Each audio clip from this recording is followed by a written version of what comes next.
1. Hey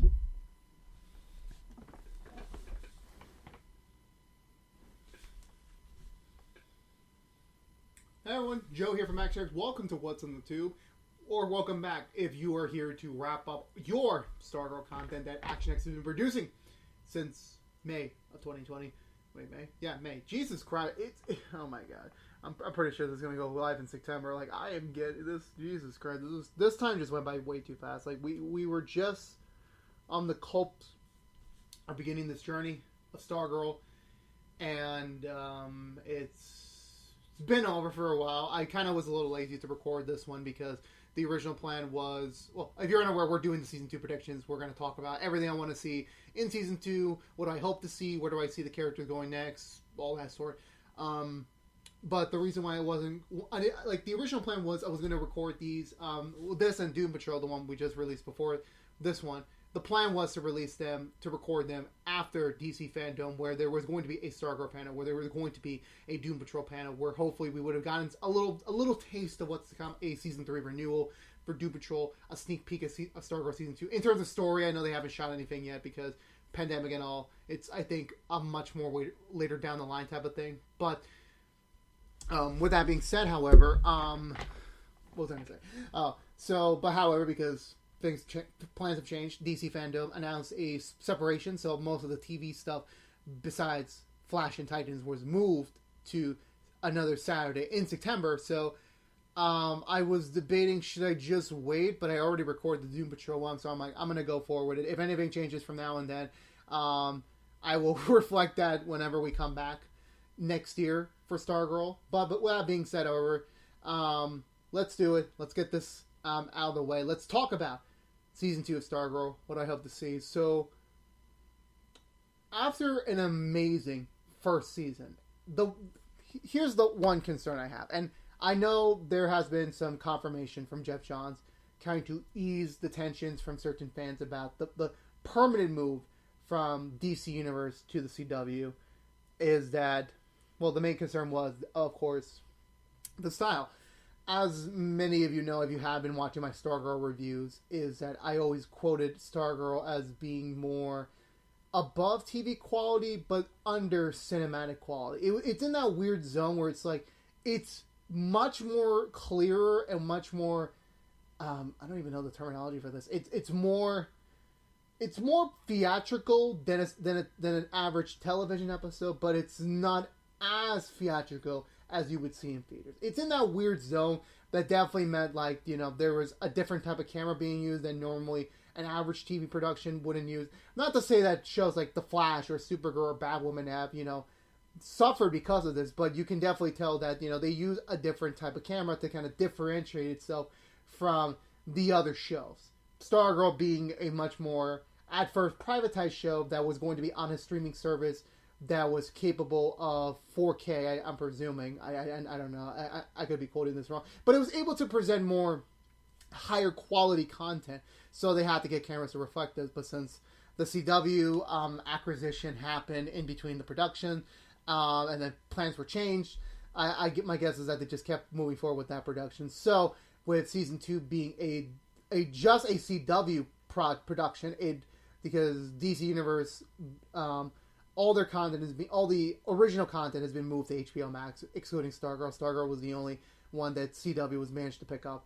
And Swamp Thing, if you want to count it, because it was acquired by the CW in terms of just being used as like, let's just fill some airtime this fall, considering the fact it is a completed show. Let's get the show out there to a new market. But besides that, the one concern that a lot of people have, and especially me, is the camera quality change here. Are we going to see it revert to a more standard television camera adapted format? Are we going to see that? Are we going to see some of the creativity kind of be limited because it is going to be meant for just for cable television, not for streaming services? Because remember, streaming services never really have that rating. They never really have that restriction.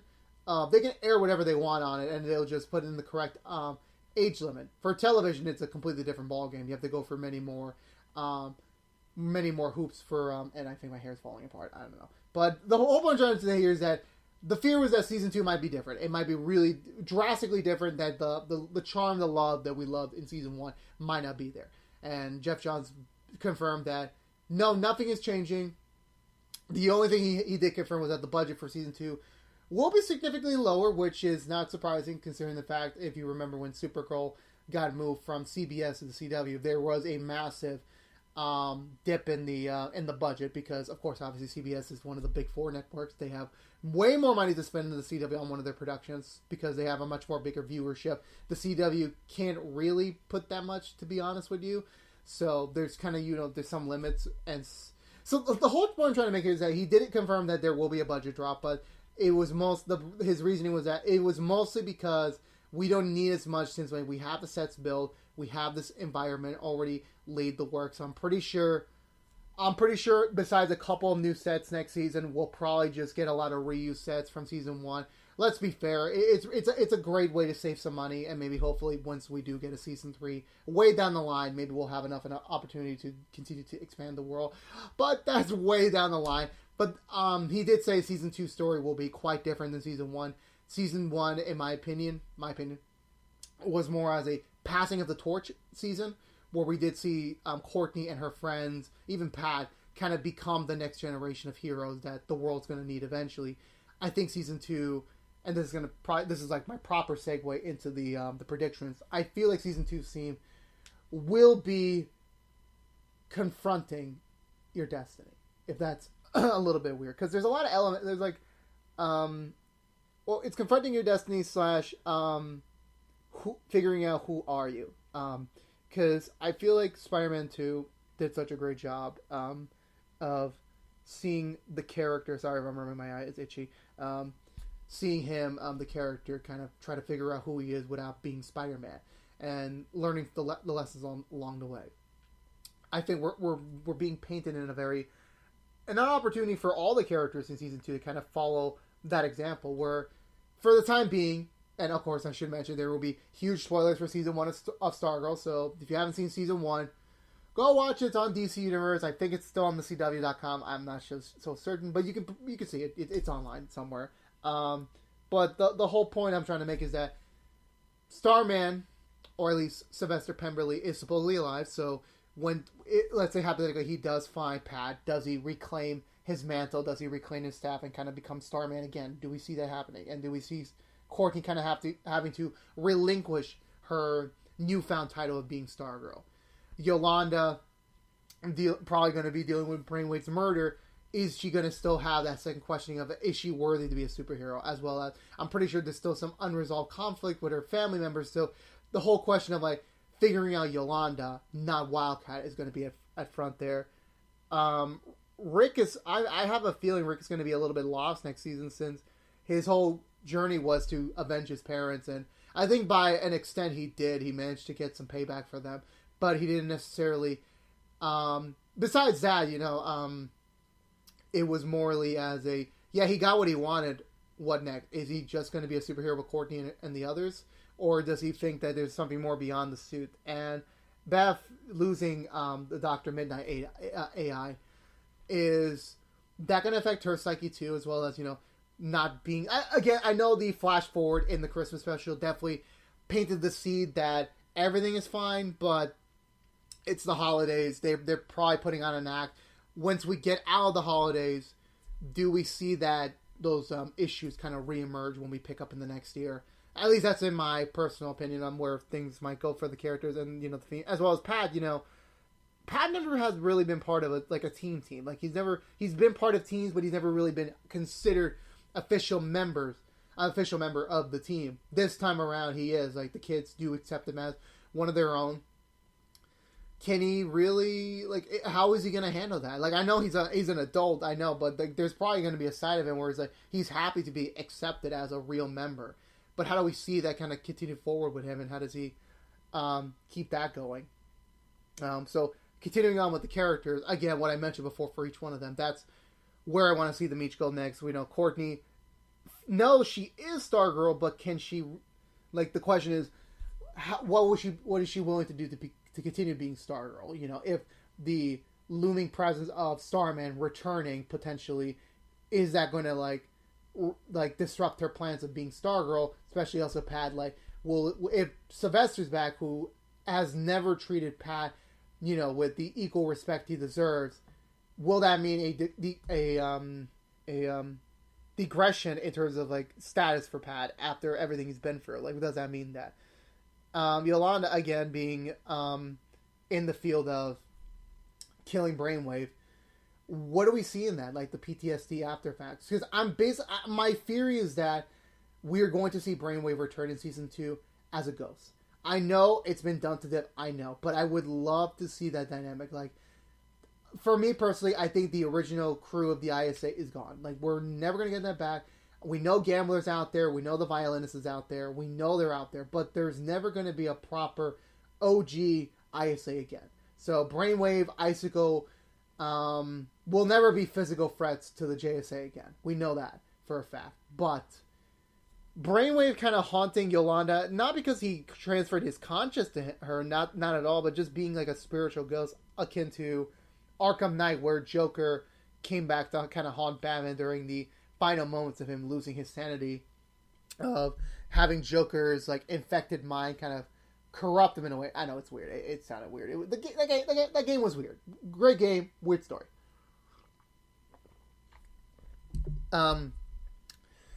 Rick is... I really hope that Rick doesn't get thrown into the position of, like, his main stuff was wrapped up in season 1, and he's just going to be a background character in season 2. Well, not background, really, but more like background type, where he's just going to be there to help everyone else, but not really figure out what he's going to do. I really hope that isn't the case. I really hope they figure out an interesting direction to take him in season 2. Kind of keep his train going. Same with Beth. It could just be Beth trying to, like, accept the fact Dr. Midnight's AI is gone, and now she's kind of going to be on her, like, own again in, like, quotation marks. So, how do we see that forming for her, and what steps will she take to bring him back? Hopefully that does mean crossing over to other JSA members down the line, but who knows? And yeah, so that's kind of where I hope to see the characters go. As for the villains, because this is a superhero show, we need to have villains. We have a lot of threats to take in the next season. We have Eclipso, which Cindy's basically using him as her next scapegoat for power. We know Shadow, I think that's his name, another original ISA member that kind of branched off into his own solo member. I have a feeling he's going to be the big bad next season, like the true big bad. I think Eclipso is basically going to be in the background, like doing some messed up stuff. Maybe he'll be the main villain for season 3. I'm not sure. I know TV shows haven't had the best history of managing two big bads at the same time. I feel like it would be better for them to, let's do Shadow first, because he is more of a, he's the biggest connection we can see in terms of like immediately like down the line that the JSA would fight next logistically. And then you get to Eclipso, which is, I talked to George about who the hell Eclipso is. He gave me a brief history run about him, but from what I'm imagining, like this guy seems like a bigger threat down the line. I don't think he seems to be the next big threat. I feel like it'll be more like a Bill Cipher from Gravity Falls, where we see him at points, but he's not going to really be a big threat till later on. I feel like that could be a direction they'll take him next, as well as kind of limit Cindy's involvement in the story, where I feel like she'll be also like struggling with her identity, even with Eclipso by her side. Like, you know, her dad, I'm presuming, I think he's dead. The original ISA guard is done. I think the Dragon King's forces are also decimated. So where does that leave Cindy in this big world, you know, with just Eclipso? Where do we see her kind of go next from there? And then a thing I've been talking about for so long, another My Hero Academia reference, is I like we talked about finding the next generation of heroes. I think it's time to start really planting the seeds. And I don't want this to be the season 2 conflict, because you're stuffing too much into season 2 by this point. Has to be a slow burn. I want to see in season 2 the origins of each of the next generation of villains, which is Cindy, which is Icicle's son. I think it's Jordan, I believe. No, it's not Jordan. That Jordan is the name of the I forgot the name of his son. Artemis, the daughter of Schwartzmaster and Tigress, as well as the violinist son. Like, those are prime potential next generation ISA villains there. So my theory is that hopefully is that for each of them, and this is like very so. I think Sportsmaster and Tigers are arrested, so Artemis is going to have has a vendetta against the JSA once she finds out what's really going on. I think something will happen to the violinist's mom, the current violinist the violinist's son. Yeah, you understand what I mean. You understand. I think something will happen to her that kind of like has him step up to kind of like take over his parents' position. And Jordan's son kind of like, I want him to be the divide, because I was really hoping that Henry Jr. would be the divide on this one, but I want Icicle's son to kind of be, now he has to be the character I want him to see, where he's stuck in the middle of being a hero or a villain, where I'm going to see, he's going to probably figure out he does have ice powers, similar to his dad's, but he doesn't know what to do with them. We know he likes Courtney a lot, but once he figures out that like her stepbrother basically killed his dad, is he going to take that very well? Is he going to want a revenge? I want to see those stories. I want to see them turn into villains, but I don't want to see a conflict brutal season 3, where maybe you see the gambler kind of like realizing that, okay, now it's time we come back with a new generation. So it would be the new JSA versus the new ISA for potential season 3. But for season 2, I want to see that new ISA build up their stories. I want to see that storyline continue to where we will see them down the line, like building the story, building the foundation for that eventual conflict. Because I really don't want season 2 to be really, really overstuffed with a lot of plot points because they just sound cool. Because eventually you just burn yourself out too quickly. You don't really leave yourself up with. And that's the glory thing about Stargirl, is that it's only 13 episodes. It's not 22 episodes, so they don't have to stretch themselves too thin on the matter. So hopefully they'll continue that format in season 2, and we'll be able to like have much more tighter stories like season 1 did, and I'm excited for that.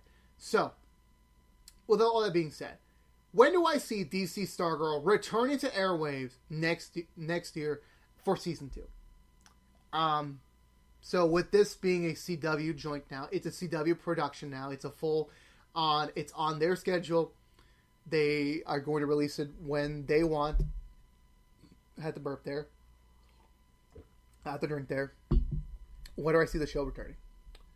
Well, remember, COVID has kind of thrown the production plans out of order, which I'm assuming, barring COVID had changed anything, I was going to say Stargirl would be a perfect summer season. The CW has begun to kind of not become your typical network, where yes, they will have your regular October to May television season. I'm not saying that, but they in the recent years they have like grown apart to like, yeah, we're airing original content in the summer too. So if you're a loner, or you're like someone who just likes to watch TV shows, but you don't want to wait till next fall for your next binge, for your next weekly show to come back, you got options in the summer. I remember Jane the Virgin did that with season 5. I remember iZombie did that with its 5th season. I remember all that. The 100, especially in recent years. So they've been continuing that trend. So I could easily see Stargirl being the Flash in terms of the summer season, where the Flash is now one Supernatural. It's going to be the new top dog for the CW. It's going to have to be on every launch lineup. Like, it's number one. It's got to be there. It's got to be there every fall to kind of, lead the way. I see Stargirl being that key for the summer block, because this television season, oh man, is going to be fucking crazy because they're pushing it back by 3 months. So I'm pretty sure you're gonna get more tighter windows on episode releases because they're gonna be more more closer to the deck. But from what I'm aware, they're gonna be continuing some of the original programming to the summer. So, and if it's 13 episodes again, I was instantly gonna think it would be back next May once one of the shows wrapped up. But since it's gonna be premiering in January with Flash, Black Lightning, Batwoman, etc., etc., I want to see like 2 cores of them, because Stargirl is kind of lumped into the larger Arrowverse. The CW verse, apparently they've rebranded it, which I don't like. I think it's gonna. I'm always gonna call it the Arrowverse. I'm always gonna call it Arrow. Started it off. It should be the one to continue the name even after it's gone. I mean, I know the Marvel Cinematic Universe isn't called the Iron Man verse because it's a larger world. I get that, but the problem is that when you brand the CW verse, you kind of like, yes, those shows are there, but you have Stargirl now, and you're also going to have Swamp Thing as a kind of a rerun thing. So they're part of the larger multiverse. So I know it's confusing. I know. I'm kind of like really confusing myself even by this point. So, yeah, so in my opinion, honestly, with enough bickering by me, I would see them doing more of like a second core type thing where we see a Stargirl, Supergirl, DC Legends combo hour in the summer. Probably around June-ish, because they haven't specifically said when they were going to kind of like do it. Because the thing is that, and this is my last history lesson / predictions on the larger game plan here than, anything else. I did imagine the last season of We Got of the Arrowverse was the last season where majority of these shows are going to be airing alongside each other. For me, they've spoken about they didn't want that too many superhero shows on the same week, because you kind of burn out on like, oh, well, this Black Lightning wasn't that great as this week's Supergirl, or the Flash was better than this week's. Like, it's too much comparison, and I think for me, like, I definitely over compared an episode of Arrow to an episode of The Flash, to an episode of Legends, to an episode of Supergirl. So we have so many now. We have so many shows now, and we're even getting a new one next year, and potentially another one the year after that. You're building out this universe. You're building out this content schedule that you don't want to overstuff them.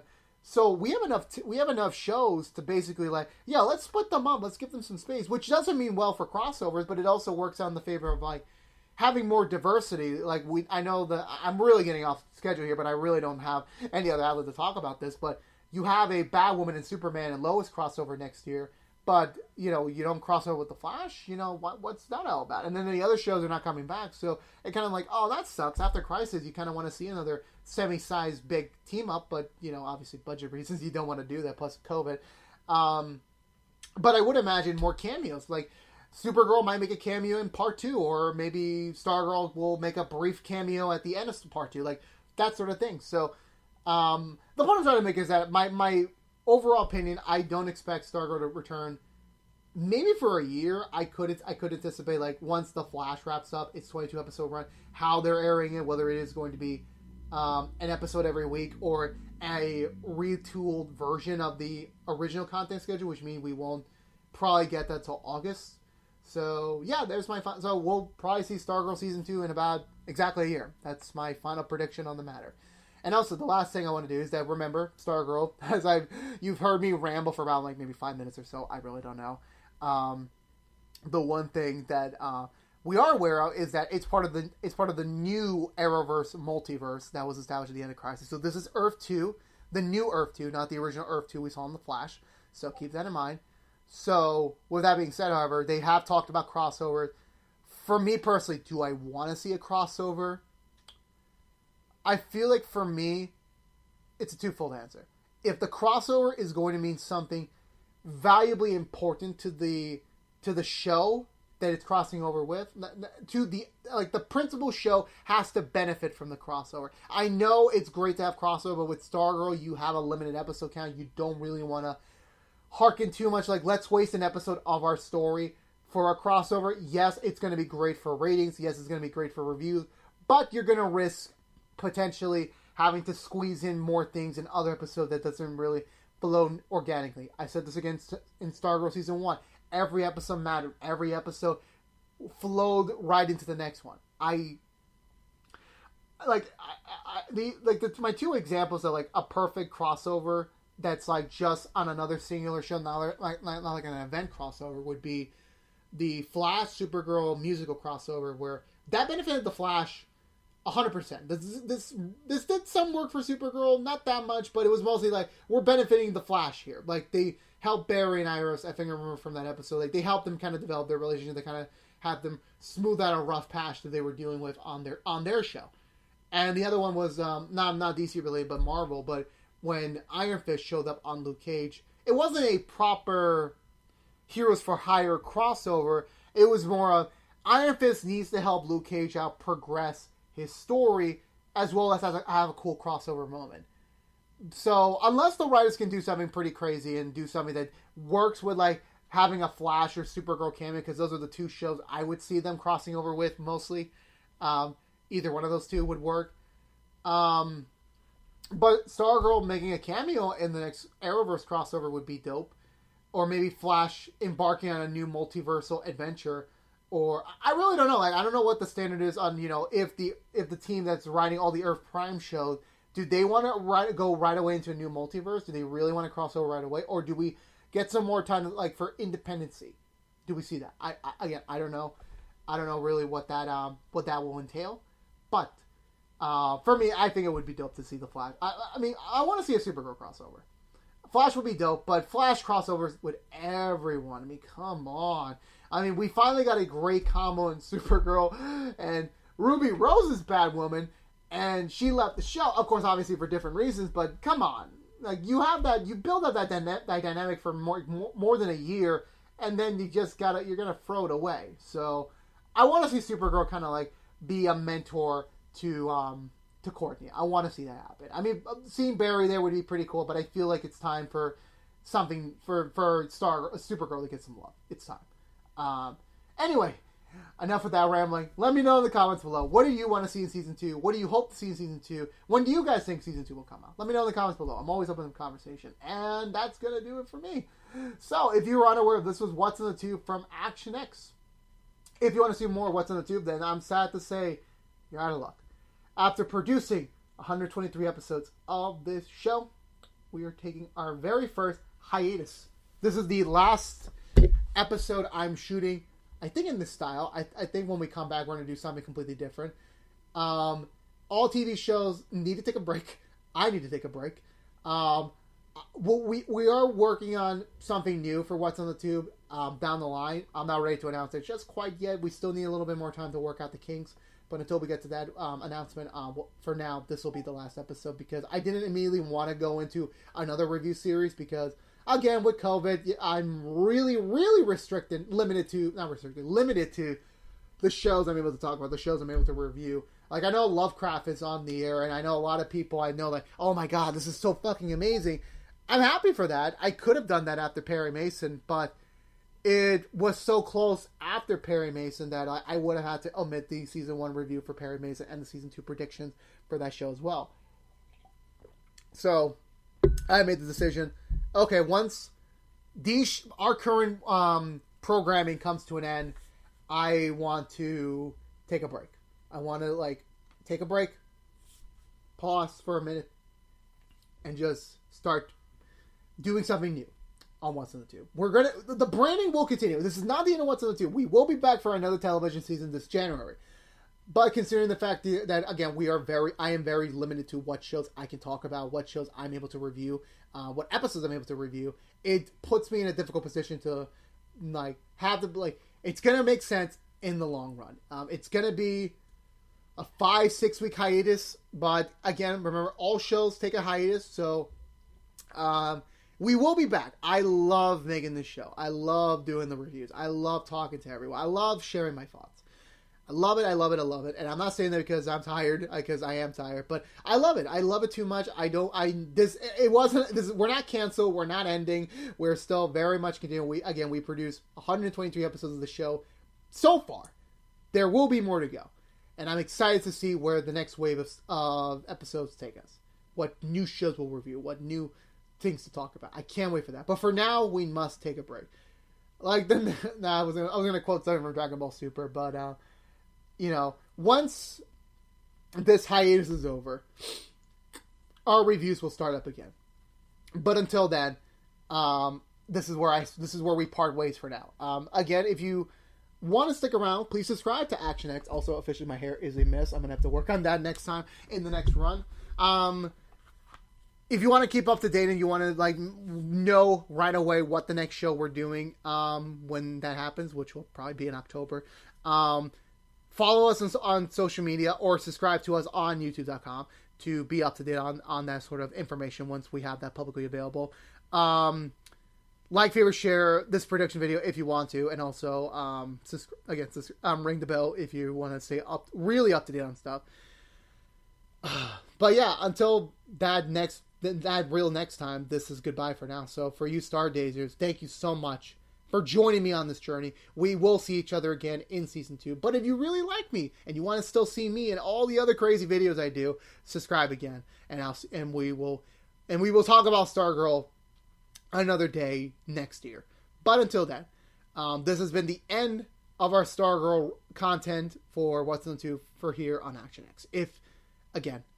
This has been this is going to be our last one for a while. This overall, let's just group this. This was season 1 of What's in the Tube reviews. Let's just bookmark it back. I'll see you guys in season 2, which I can't wait to do eventually down the line. But until then, I love you all. Stay safe. Be good to each other, and I will see you guys overall in October. For you Stargazers, I'll see you next year. But hopefully you'll stick around and see our other stuff. Thank you. Peace out.